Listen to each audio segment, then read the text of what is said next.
God. Okay, I'm actually really excited about this because this is getting towards my ideal T1 roster. I know we all have different opinions, but I still think that Teddy's reliability is almost second to none when it comes to any player in the LCK. So very excited to see what this means. What do you think about it, Chronicler? When I was still allowed to be biased for people, I was a Teddy fanboy. Now, of course, I've completely shed that, you know. I am now 100% impartial. All jokes aside... Oh, yeah, me too. Yep. Yeah, all jokes aside, I think what's really interesting to me is that currently T1's weakness is that they have too many players, right? They have a 10-man roster, and it looks incohesive. But what if, by the end of spring, by the end of the year, their strength becomes that they have 10 players? That they can actually pull switches like this off in high-profile best-of-5s? Like, if you actually get to that, like, dream state, that's insane, right? And I think that that's what T1 is trying to do thus far. Clearly hasn't really worked out. But I would also encourage everyone to... I think that what we're seeing here, yet again, is T1, I think, is going to commit to this rotary style of play.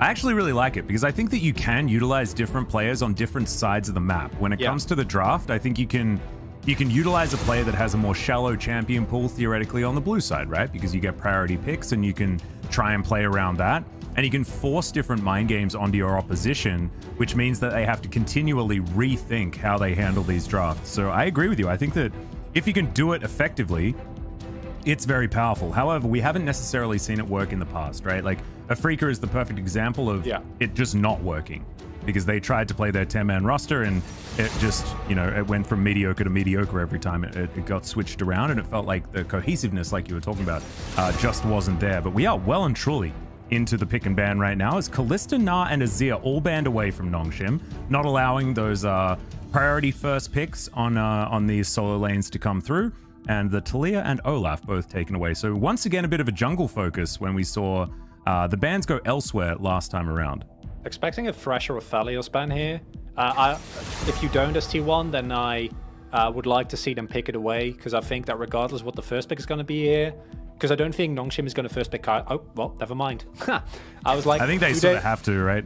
You do, but it's Nongshim, and I kind of figured that they would just go, actually, we don't care, we want Docdom on Aphelios. Because now you're giving Aphelios Thrasher over, which I think T1 can lock in here without being really afraid of anything in particular. I mean, Teddy is also one of our best Xayah players. That is true. At the same time, so they might just go for the matchup choice. But you're right. I mean, the sky's the limit, really, for what they want to do. And you can see that they're taking a bit of time to deliberate on what this pick's going to be. Udyr going to be the first lock-in, actually, as Elam's going to take that one away for himself. This is very curious, because Fina could just do the same thing to Elam that Elam did to him in Game 1. I do agree, but I think a lot of that also came from the subpar lanes that were picked by Nongshim. The Renekton in particular, but also the Victor in the Azir early doesn't really have control of the lane. And if you do have winning lanes, then Udyr can do a lot more. And I think a TF would be a good one. Depends, of course, on the matchup that you get, because there are some matchups that into TF can get that prior early, but post 6, Udyr will be able to move around the map with impunity, right? And will be able to be backed up very easily, and that's when you can really kind of accelerate. And picks like Udyr, they need that early game to go well if they want to achieve like that kind of snowball. And in Nidalee pick here... Yeah, I saw the Renekton coming a mile away. This is, again, I think if this is the first game and Nongshim go for this, I'm completely okay with it. But considering how the first game went, I'm not convinced that they can actually pull this off, right? Like, I'm not convinced they can pull off the Renekton Nidalee, exploit that power, like topside power, to the way that you need to if you really want to get any leverage out of these picks.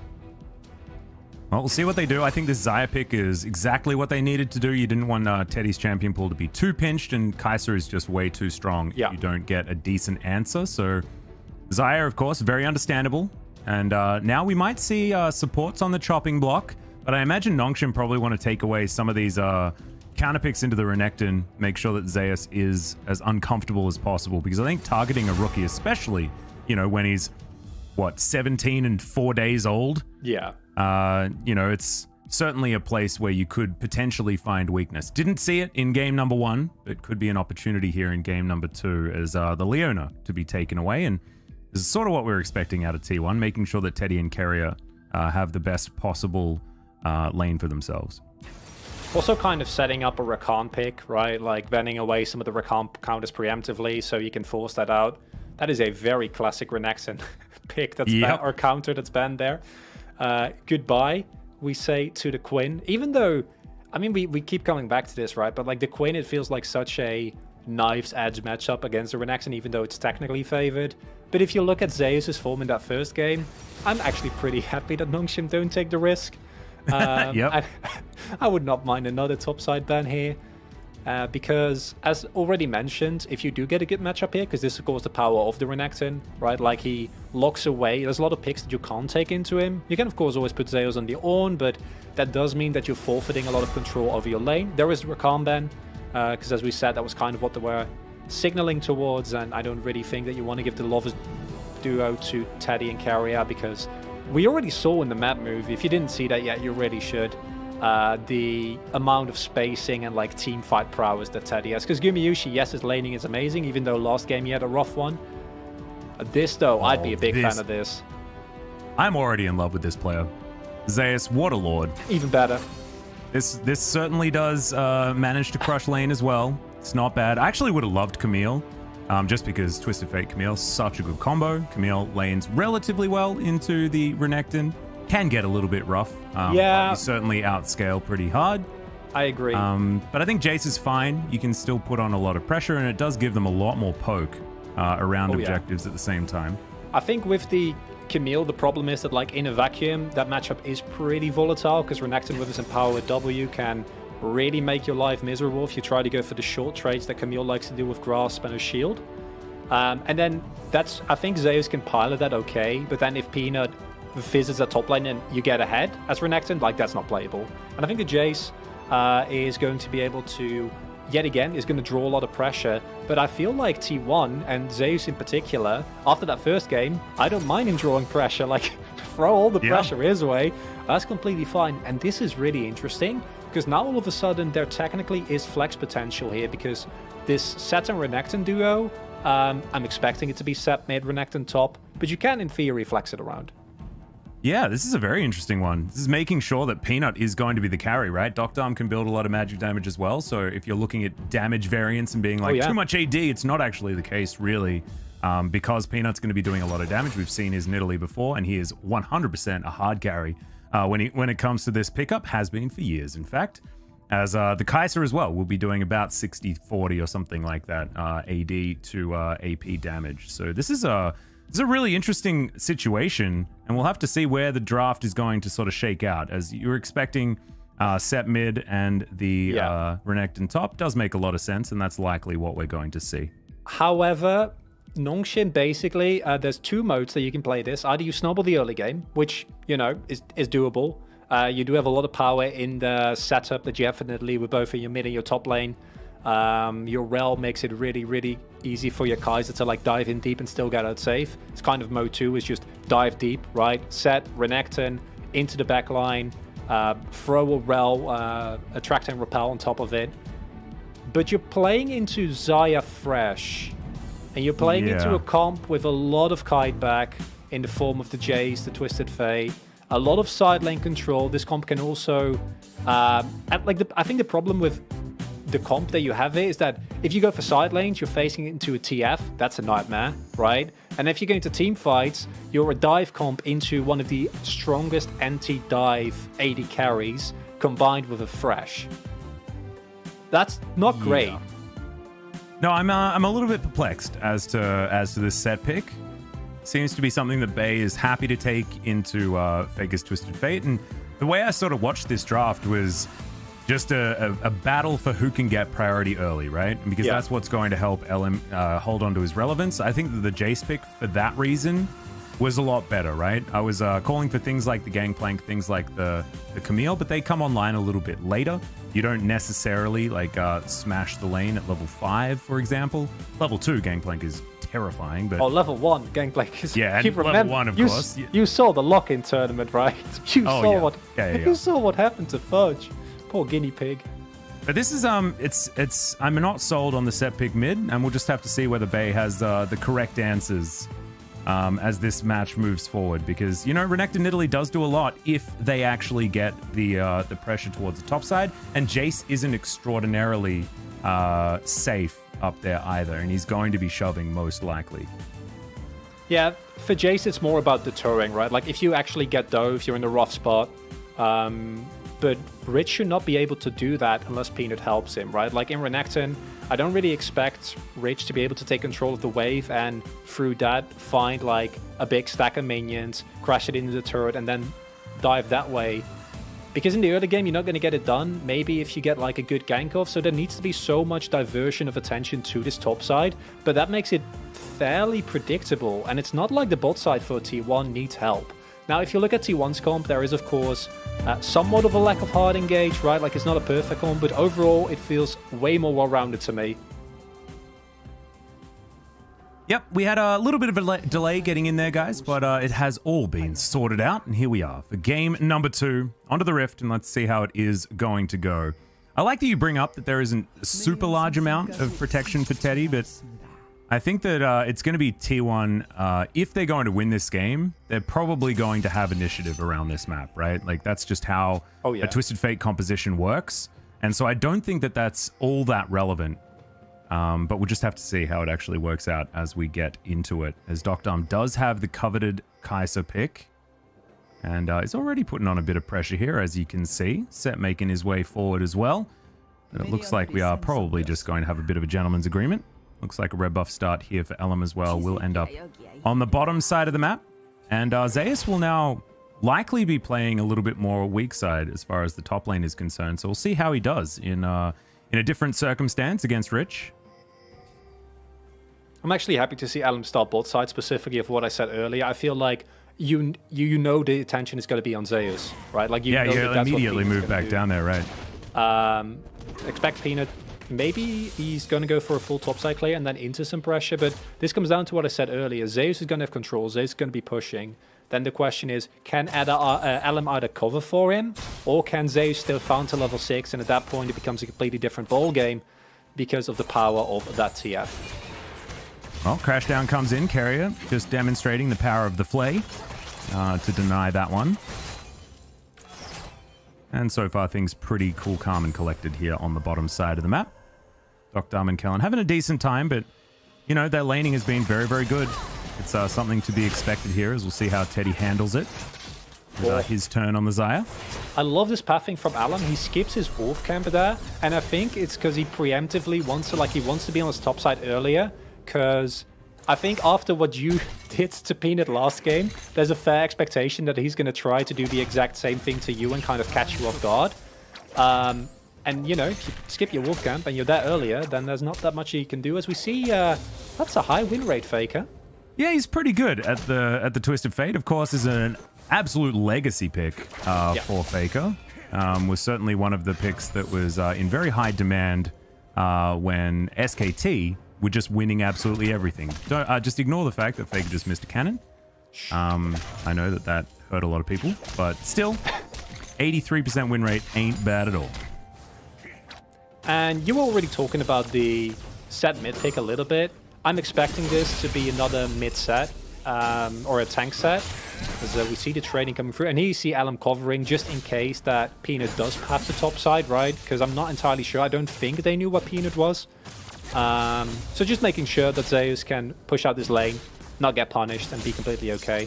But tank set was like repeatedly nerfed, right? Like they were very explicit. Like we want set to be kind of a semi-aggressive bruiser. We don't want him to build just full tank and then still blow people up with Haymaker. And that's the reason why he fell off initially. Now he will still have really good sustain, but it's a case of see it before I believe it. And Bay really's got to make some moves here in the mid game to convince me here. And we actually do have the proper skin. So LM, he knows exactly what's going on. Was hanging out as Hobbs for a little bit there. And very fortunate. Yeah, we'll just have to go through and hopefully we're going to be focusing on the Udyr as often as possible, because definitely not Udyr. 100% the best skin. Look at Peanut. Oh yeah, here we go. This is the gank that we wanted. Flash comes out immediately as Zeus trying to turn it here onto Peanut a little bit, but Just going to take a bit of free damage. So very nicely done by Nongshim. And this is what we wanted from them, right? Actually utilize your Renekton Nidalee combo and put pressure on in the early game. And this could actually help try to put down this this Udyr that we've seen punished in the last match, right? And has been exposed a little bit. And this is where I think Peanut went over to like this specific part of the wall where there were no wards, because there is, of course, quite some vision set up. As LM is it's going to be here, but not going to really do a lot. Doesn't really matter. You can clear his top side. This is step one, right? Like forcing the flash, that's good. But Rich also doesn't have a flash, which means that like his all-in potential at 6 is not as good as it would normally be, say if he did have the flash advantage. And we're now approaching level 6. So that does mean that Nongshim, they actually need to punish the fact that Jace has flashed us, right? Because otherwise it doesn't really change the matchup. Zeus is still gonna be just fine, and in a little bit, I think a couple of means, looking at the Faker's XP bar, it's gonna hit 6. And then it becomes a lot harder to set up dives across the map. And Faker is still just trying to punish as best he can. You can see Teddy and Carrier having a decent time down here on the bottom side. As Kellen seems to be perpetually at 50% health, but he's going to chug through some of these potions and should be okay. And Zeus will gather that lane control back again, as you were mentioning. With the fact that it was a trade of flashes, certainly good news for the Jace, or at least not as bad as it could have been.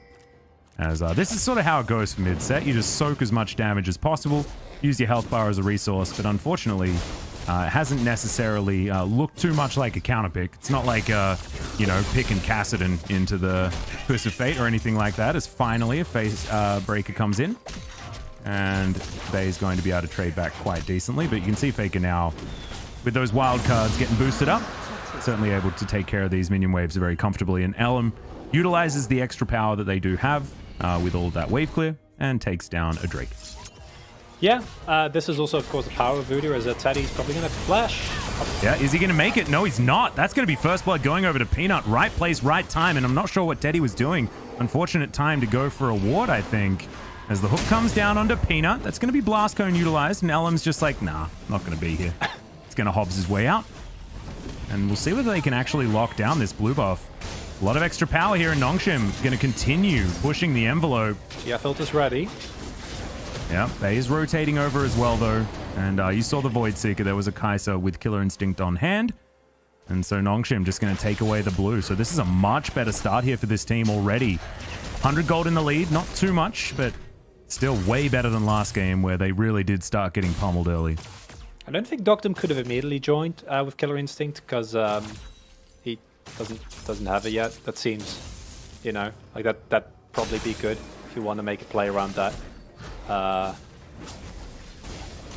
That said, I was kind of expecting you to, you know. No, mate. No, that was all you. Yeah. Okay. I was expecting a little bit more. I don't know. No, I was trying to joke around with you, but you can't see my. That's the problem with me being in my little quarantine room, right? Like I was trying to make a joke, and instead it looks like I'm just telling you, Atlas, you're not paying attention. What are you doing? And I would never do that. Well, it was because there was a missed cannon, and so like I was dying a little bit inside, and so I wasn't actually focusing. We're going to have a look at Teddy dying again. I don't know why we needed to see that another time. It was just a little bit sad. As Zeus over here, just continuing to put pressure on. It's working. It's working so far. And I'm going to stop looking at these cannon minions and try my best to pay more attention. I apologize, Chronicler. They keep betraying. No, this is on me. I should not try to make fun of you in my second cast ever. That's just rude. I just don't even hear it anymore. You know, if you try and make fun of me, that's why my self-confidence is so high, because I just don't hear negative feedback. It's not a thing. Does mean that taking feedback quite difficult if I can't hear it. Yeah. But you know, but you also don't know that you're missing it, right? So you're fine. Yeah, exactly. Ignorance is bliss, my friend. Ignorance is bliss. Zeus going to watch this teleport come forward, and Rich going to avoid the damage from the Empowered Shock Blast. Not bad at all, but still, that is a teleport on cooldown. Zeus has about an 18 CS advantage, and he's going to go home as well. I'm now starting to get to the point where I'm like, Nongshim, guys, I don't think that the early snowball strategy has really worked out, right?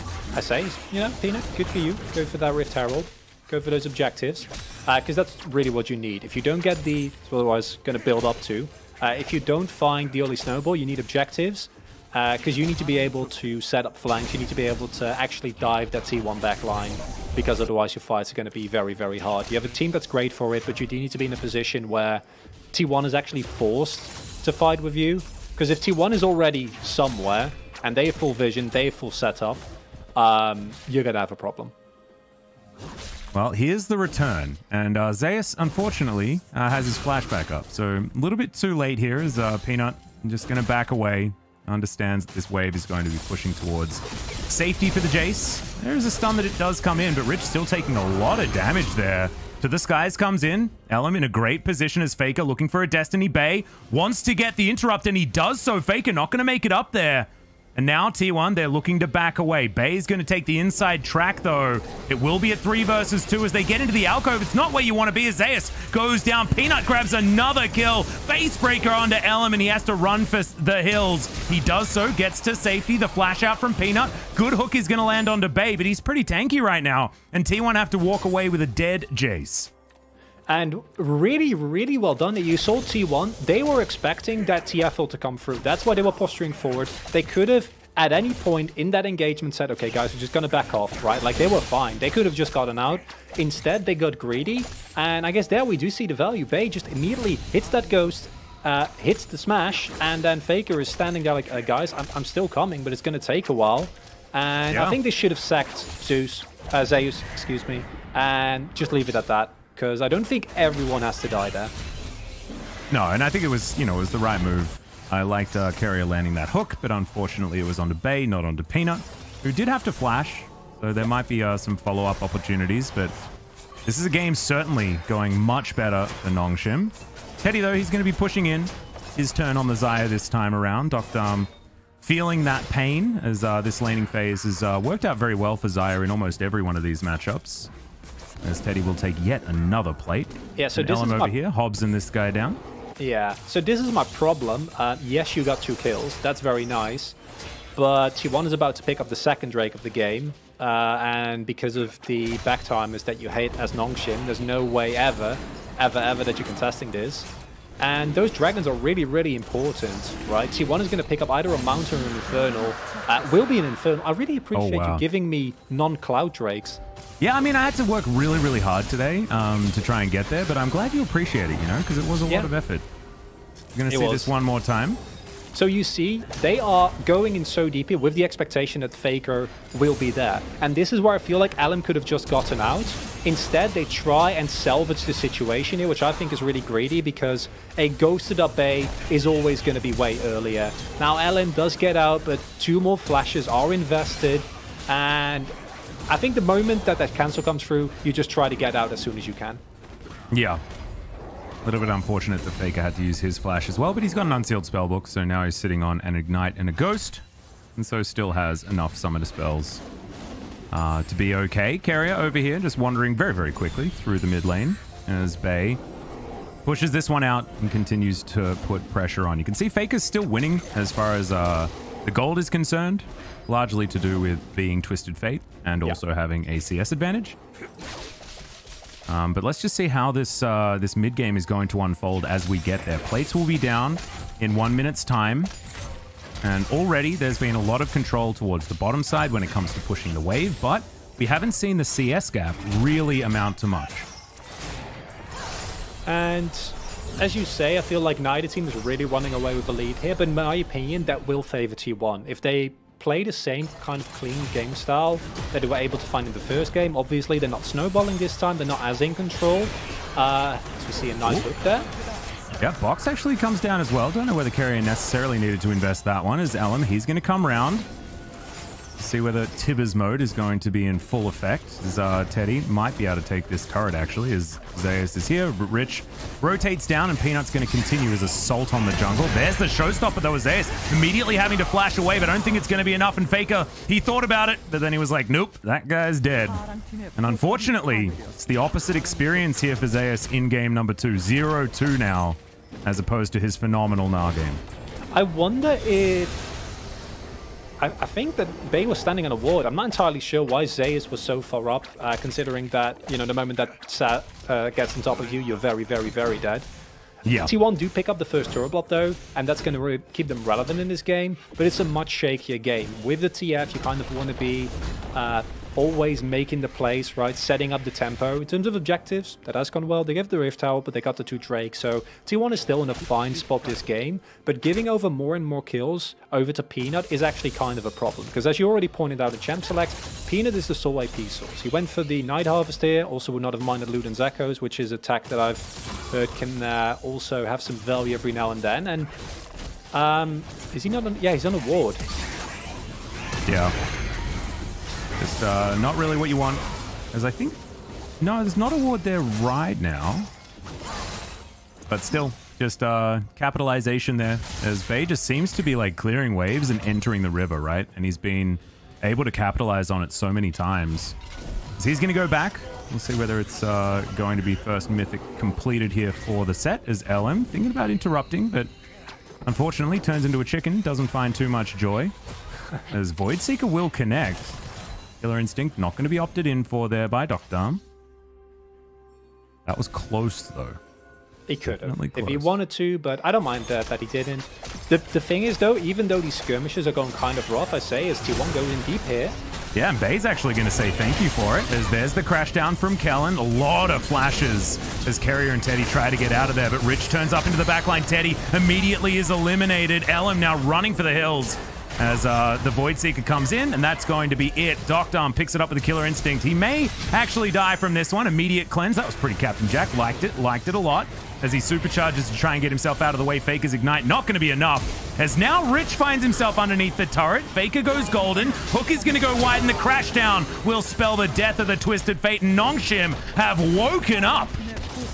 The tempo and skirmishing gameplay from Nongshim is so clean there, and as I was saying before, Peanut is the sole AP source. You do not want to itemize against it. If you look at the opponents, you see the plated steel caps, you see the CDR boots, but there's nothing that they really want to build against Peanut. They don't want to itemize Amar, meaning that he basically does true damage. And this is so greedy from T1 here. It's not necessary for all to make this play, and they've been pretty laid back up until this point.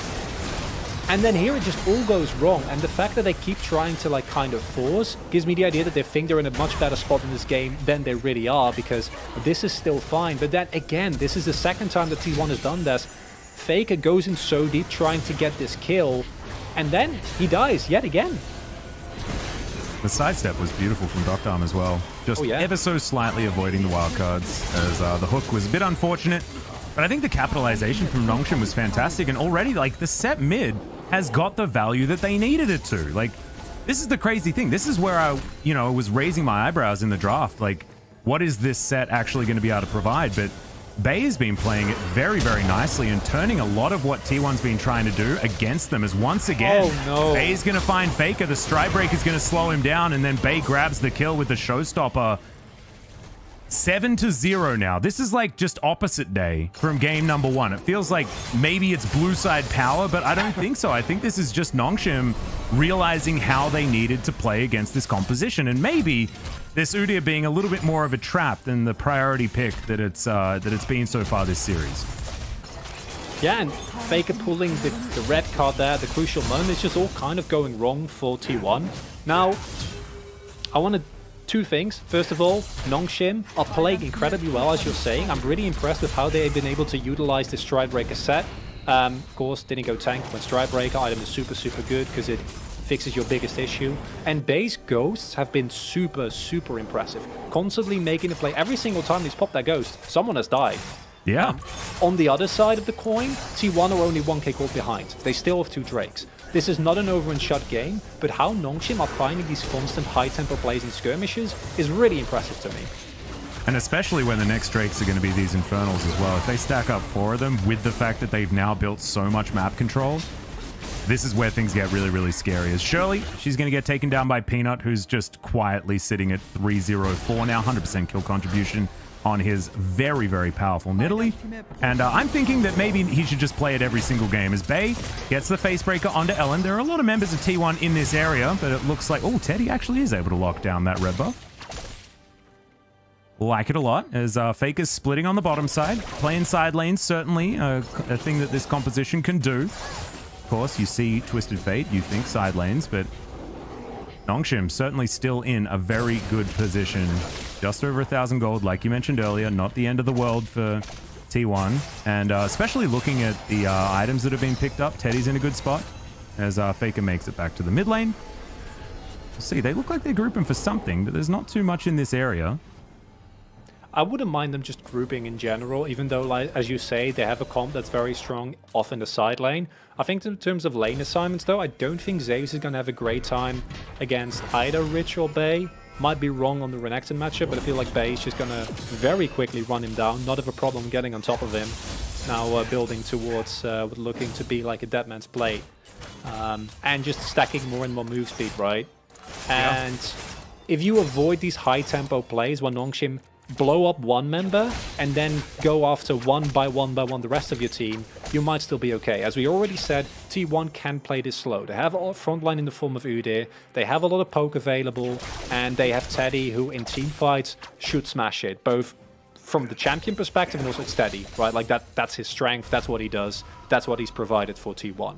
But that does require T1 to be on top of their game. They need to have vision, they need to know where Nongshim is coming from, because if they get caught, if one of them is not in the right place at the right time, Nongshim have like a steamroll comp that just runs over you in a matter of seconds through the mobility and through the absurd amount of damage coming out from Peanut.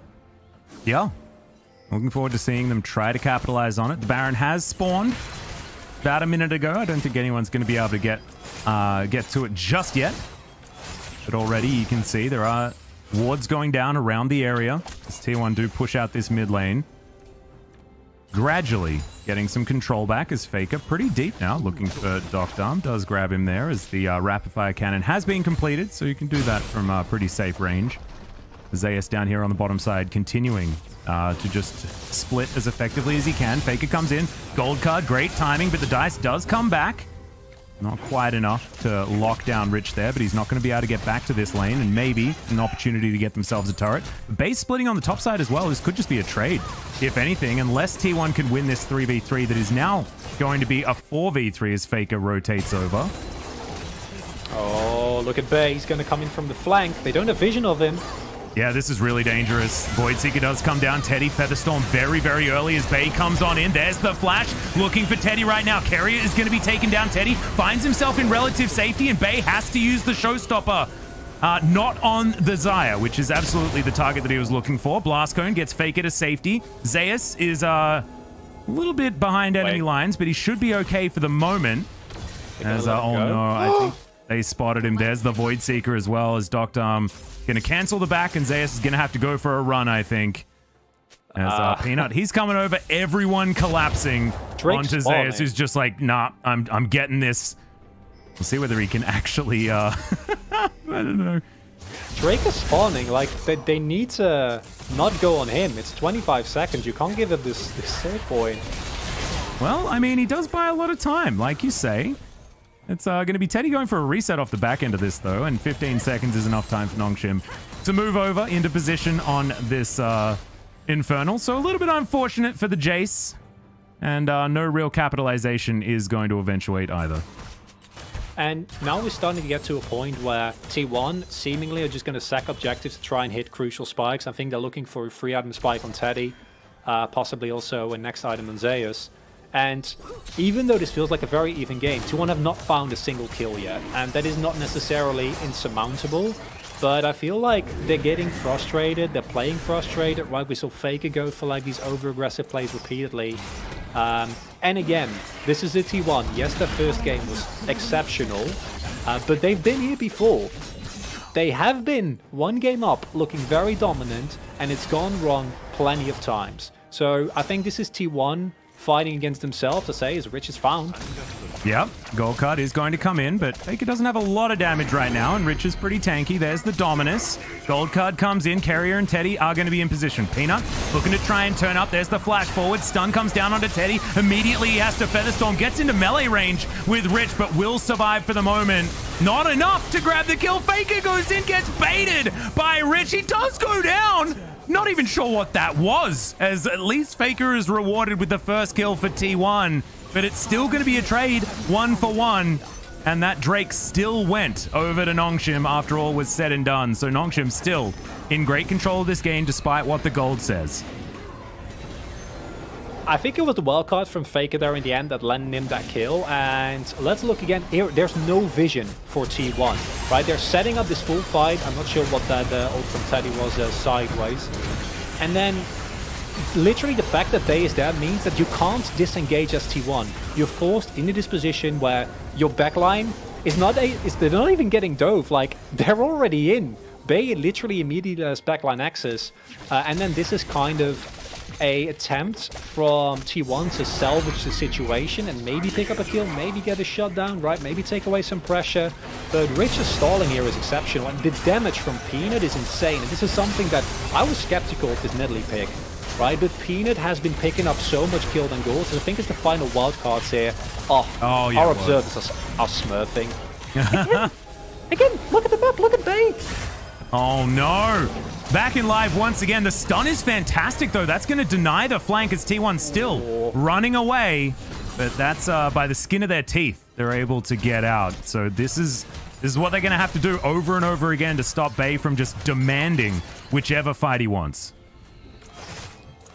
Man, Nongshim with the Brawler comp, like, I love how they keep doing this, but this is also on T1. T1, stop pushing so far up the mid lane without having good control of your jungle. You need to make sure that this can't happen again. Why is Bay allowed to consistently run onto Teddy? That is not a thing. That should not be a thing. Please make sure it doesn't happen again, because that's how you're going to lose this game, right? Because if Bay doesn't find that backline access, Teddy doesn't immediately go to like half health, and that is also something where Peanut has a lot of say in, because Peanut is 4-0-6, he has a Void Staff, and there's virtually no MR.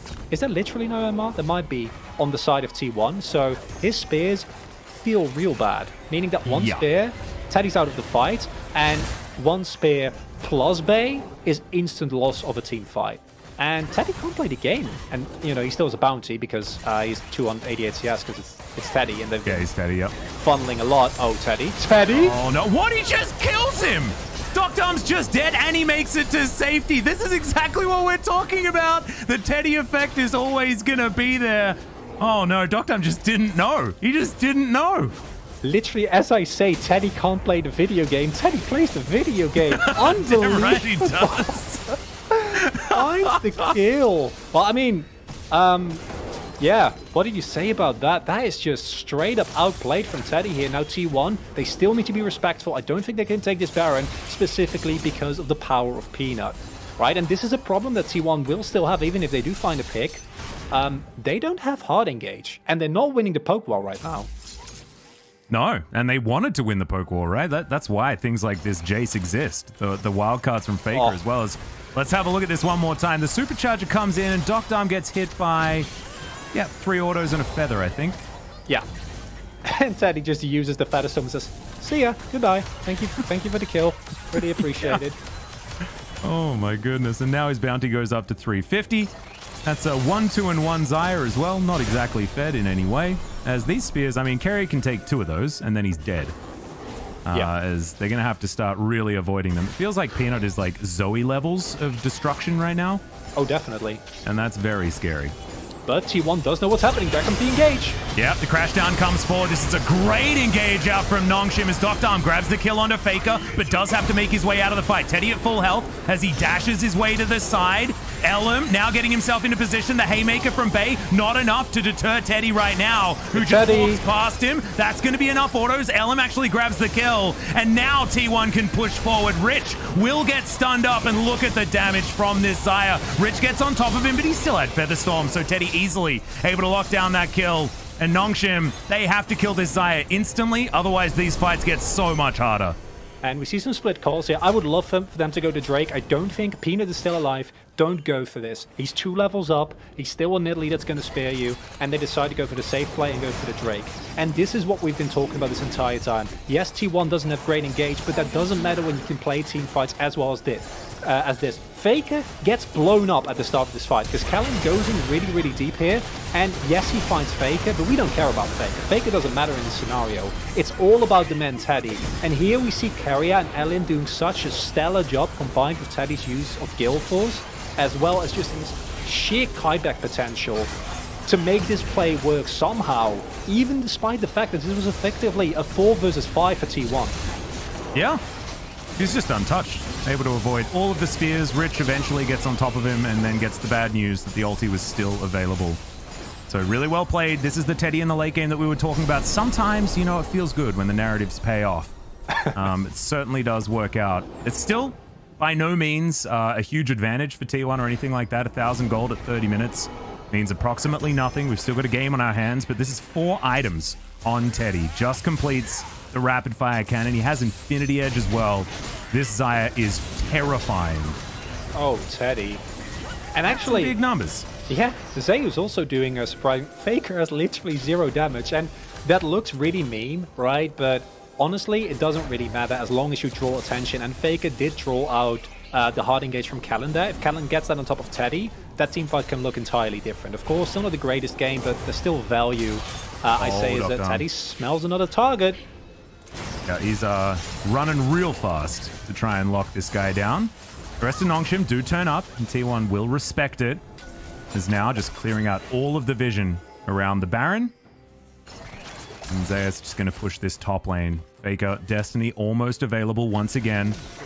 As he does find a decent little stun there on the Kellen, who takes off his health bar. Peanut just executes Xayah. I'd like to see that one again. I think that was probably a spear landing, and then Jace was dead. That's not okay. Yeah. He does have teleport, but he has teleport in 36 seconds. The Baron is going down fast. There's the Destiny to make sure that they have vision. Bay not going to be able to find the flank for free as Ellum wants to try and take this one, but he is behind 2 levels like you were talking about. Stun comes in. There's the Magnet Storm crash down as Kellen gets a really good engage. Teddy finds himself again in a great position as Doctorm gets behind him, but he's not able to execute. Carrier does fall down. Peanut grabs another kill, but still 5 members of Nongshim are closing in on T1. Faker and Ellum are going to have to try and protect Teddy. Can the Fountain Laser actually make it work? Good stun is going to land, and he will fall down. Rich grabs the kill. That is Ellum immediately falling afterwards. Xayah wants to try and be a hero, but he's not going to be able to. It's a double kill for Doctorm. This will be the Baron, and Nongshim take a huge advantage. And Xayah, this time the pressure does get to him. It starts off with him getting picks. That forces T1 into an immediate awkward position where Nongshim, they don't care. They're immediately going to go for that Baron. And then it becomes so much harder to play out the subsequent fight as this feels, because this is okay, right? This is fine. That's, I don't know about that. I don't know how I feel about that. Lichbane Nidalee does a fair bit of damage. And here we see the mastery from T1 in how they set up this team fight, with Teddy being able to really last hit is not enough to overtake the extra men that they have. Doctorm going in aggressively there creates so much space for the rest of his team, because with Kai'Sa there, Teddy can't play, right? If Teddy gets off a couple of extra orders there, it might look differently. Then Nongshim, just wait for your cooldowns, take it slow, go in with the Attract and Repel as well as the Renekton stun, and you can just clean it up freely. Now, this teleport was channeled when this was looking much better. Teddy! What the heck? He just comes in and executes. Now they're looking for another one. Rich gonna get stunned up as Ellen's just gonna boop him. They do manage to get him onto the box, but he's very tanky, and Carrier takes a lot of damage, but T1 have still won this fight, even if Rich gets out of here as Kellen dives on forward. The Magnet Storm is activated, but unfortunately, he's just gonna go down, and T1, they put the pressure right back on again, as now they're pinging the base of Nongshim. And this is the problem with T1 composition. You don't really have engage, but they found a solution to that problem, and that is Teddy kills Doctor. Assassin Teddy. That's the game plan. And it sounds like a joke, but they've done this 2-3 times in a row now. Like, it's legitimately just Teddy sees an opening, and he murders someone, and then they can fight. But both teams have this same problem, right? And that's why we see this game take so long, and neither team is really able to find a definitive lead, because it's really hard for both these teams to actually push an advantage, right? It needs to be centered around an objective. And Peanut is ready. He's looking for the steal. 3 levels up. Oh, Can't 50-50 this. 17 Nidalee. Yeah, hops on over. But it's Teddy that locks down the Drake, the Infernal Soul for T1. Right under the nose of the kitty cat. That is not the 50-50 you should have taken. That was still a risky play from T1. But it paid off in the end, and I guess you can't fault it. We're not going to do results-based analysis here. That was not the play. I do not approve. No, not at all. But it works out, and that's the main thing here. Because now T1 has the Infernal Soul, and if you thought Teddy assassinated people quick previously, he's now a 4-item Xayah with an Infernal Soul. So it's going to get worse. Yeah. Yeah. Yeah, this is real scary. What a game. It's 16-7, but it's so close. And it's still a 4,000 gold lead for Nongshim, right? They're setting up the Death Brush, but they get Destinied. As there's the empowered back. Rich is like, oh, nope, I'm out of here. See ya. He does make it to safety. Do you think Rich said, see you later, alligator? Because it's kind of weird, because, you know, he's the alligator. Yeah. Yeah. We'll see whether we get the inner wild crocodile. Is Peanut gonna get taken? Sorry, yeah. Taking that to about half health as Teddy feather storms. Can he actually get into position? Oh, the face breaker is so good out of Bay. Faker's gonna go down, and Bay gets right on top of the rest of the members of T1. And I have a feeling this is just it. That's the ace, and that's gonna be the game. Nongshim will bring us to Faker's 600. I don't know if they have the wave. There's only a single minion. I think they should be able to tank the turret here. Yeah, never mind. They can take the turret. They're fine. Unbelievable. Yet again, it's the flank that comes in. Continuously, Nongshim have been able to find these flanks again and again and again. And this time it pays off. As you said, an insane phase break coming up from Bay, but it's Rich with the teleport that already secures it. And T1, you need to start sweeping your jungle better when you move up, because you can't keep doing this. And they just seen them on their Destiny as well. They sort of knew what the plan was, right? It's like, let's get him behind, let's murder Teddy before he can do anything. And look, for those of you that are like,